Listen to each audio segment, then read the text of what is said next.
Greetings comic lovers and welcome back to Casually Comics, the channel where we chat all things comics, from reviews of comics new and old to history to anecdotes to really wherever our whims take us. The J.J Abrams and Son Spider-Man comic.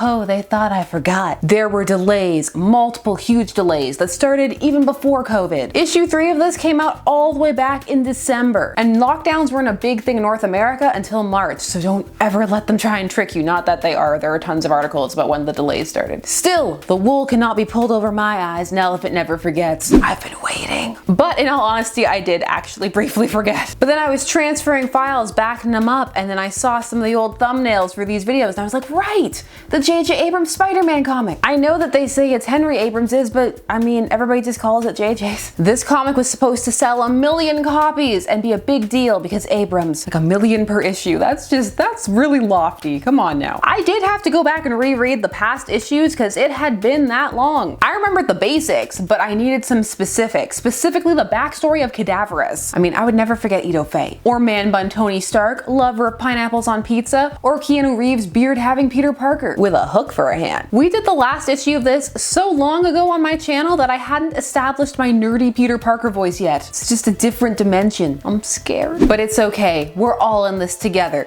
But before we get started, I'm Sasha, and if you're enjoying this content, you know what to do. Hit that like button, hit that subscribe button, join us on this comic book journey. If you're so inclined, hit the join button. It's down there next to the subscribe or in the description. It helps us make more content and keep up with stuff like this. Also, I have a sad Superman emoji, and that comes in handy. Now, when it comes to Spider-Man by J.J Abrams and Son, we of course have a handy dandy playlist, which I will link, and there will be a card. But if you have no time, I will of course, as always, give you cliff notes, and they get cliff notier each issue. Peter abandoned / left his son, who he'd had with Mary Jane, with Aunt May after a disastrous encounter with Cadaverous, which resulted in the death of the aforementioned Mary Jane. Their son, now a teen, Ben Parker, had begun to manifest spider powers. He then learned his father's secret identity, and he and his friend, the rebellious Ito Fey, set out to test his abilities. He needs to learn his own lesson that with great power comes great responsibility. However, Cadaverous is still out there, and he's after his father because he is the key. Seeking help after his father was captured, Ben and Fey set out for Stark Industries, where after being turned away, they ran into Riri Williams, aka Ironheart, who led them to 100% movie Tony Stark. As he explained the backstory, the group was set upon by cybernetic zombie Avengers. And action. This is the It All Comes Together issue. So if you remember, months back, I asked you to put your predictions as to what you thought the plot twists were gonna be. So if you can remember, get ready, because it's all about to be revealed. You'll get to see if you were right or not. Can you out Abrams?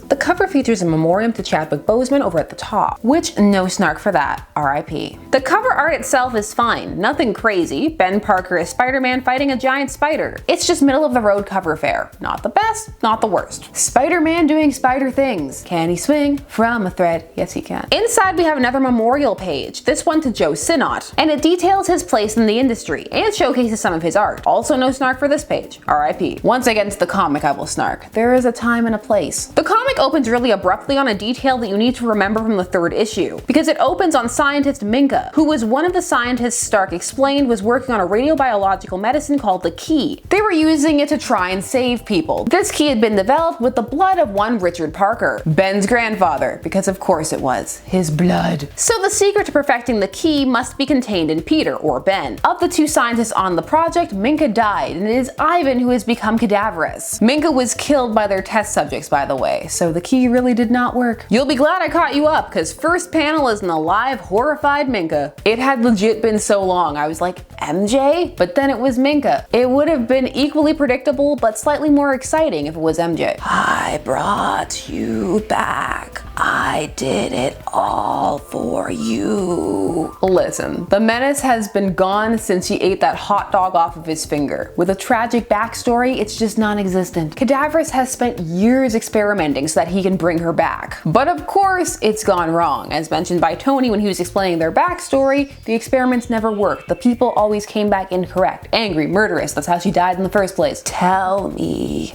you are happy.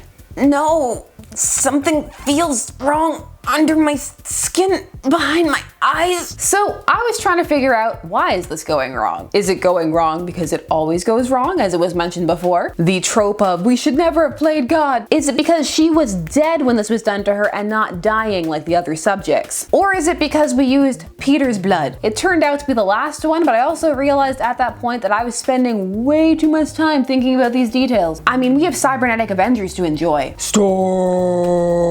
Cyborg Hulk have no hair. The Avengers are after Tony at the command of Cadaverous, because even though it's Howard Stark's fault, allegedly, blame Tony. Why not? Everybody else does. It's also not really Howard's fault, you'll see. Just get on that blame on the Starks boat. They got bocce ball. Riri gets yeeted by the Hulk, which not cool. She didn't ask to be here. And then Ben decides this is a job for Spider-Man. Lord, please, we didn't know.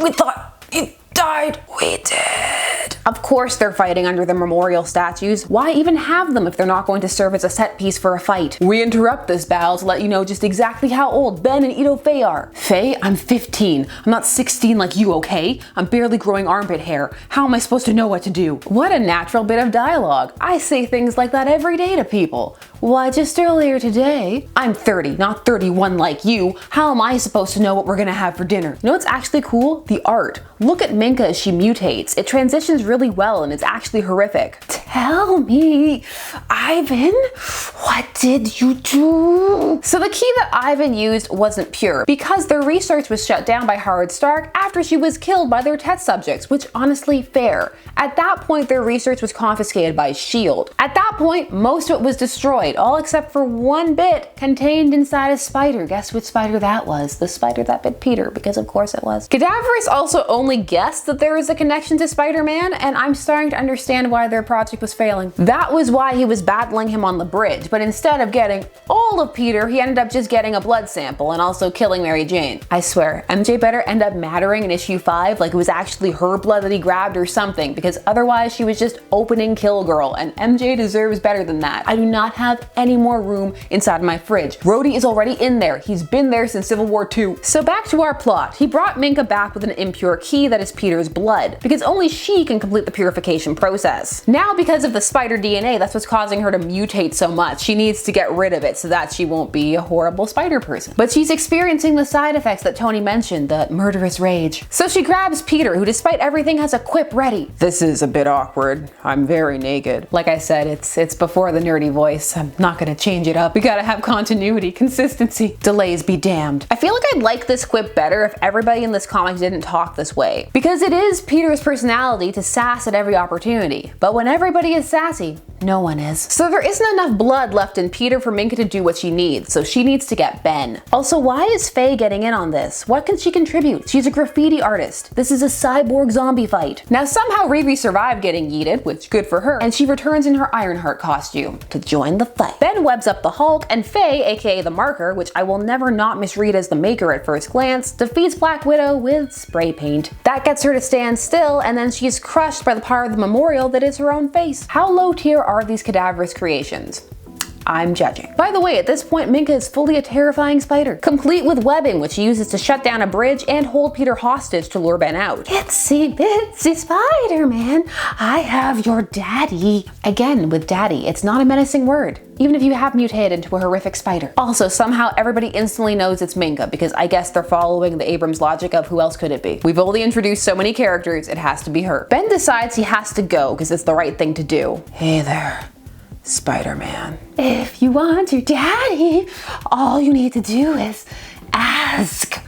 Just come close. So we have the hordes of cadaverous versus the human defense versus Spider-Man. Peter watches tearfully as Ben goes into battle. My boy! To be concluded. Well, Okay, so the delay made this a very interesting read and experience, because part of what was driving the focus behind this comic was the controversy behind it, that whole 4 build-up, the argument about whether it was nepotism or not. All of that was coloring the atmosphere around this comic. So with such a huge delay, a lot of that is removed. That's probably why so many people forgot about it, but not me. So issue 4 was initially supposed to come out in December, but delays started way back, which is why issue 3 was being released then. Issue 4 first got pushed to February, then to March, and then COVID happened and then got pushed even further. But because of all those delays, they might have been like, whew, because who knows? It could have been delayed to this point anyway. We'll never know. Why was it delayed?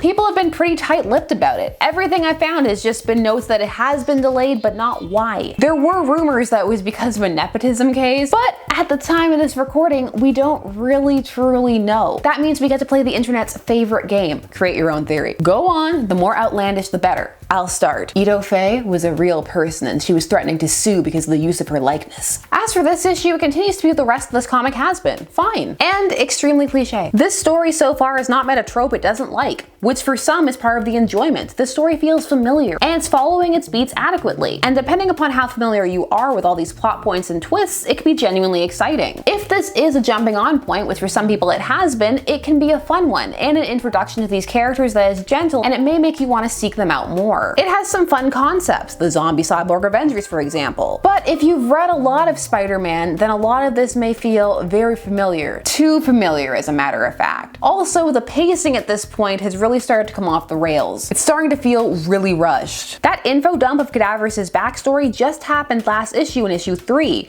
and in this issue, issue 4, we've had Minka be resurrected, mutate, and have a final showdown with Ben, all in one issue. Same with the zombie Avengers. Suddenly, they're just there in this issue and are defeated the same issue. This is after they were built up and foreshadowed from early in the series. There was so much info regarding Minka and Cadaverous given to move the plot forward that there was pretty much no time for Ben. Tony at least got a panel to feel sad about the fact that it was Stark tech that was used to control the Avengers, but on the whole it feels like the story wants to have a really big impact, like big set piece moments like Riri returning, big emotional impacts, crying upside down Peter, but the pacing is a little off so they don't fully land. You haven't spent enough time with Riri to be like, yeah, she's back, unless you already have a previous connection with her, which you may not. Also, you don't have a connection with Minka or Ivan, so you don't have time to feel bad about their lost love and her mutating. You just met her and she's already turning evil. Go with it, accept it, let it wash over you. And for some they will, because it's not gonna be that deep. This could be the equivalent of what some call a popcorn movie.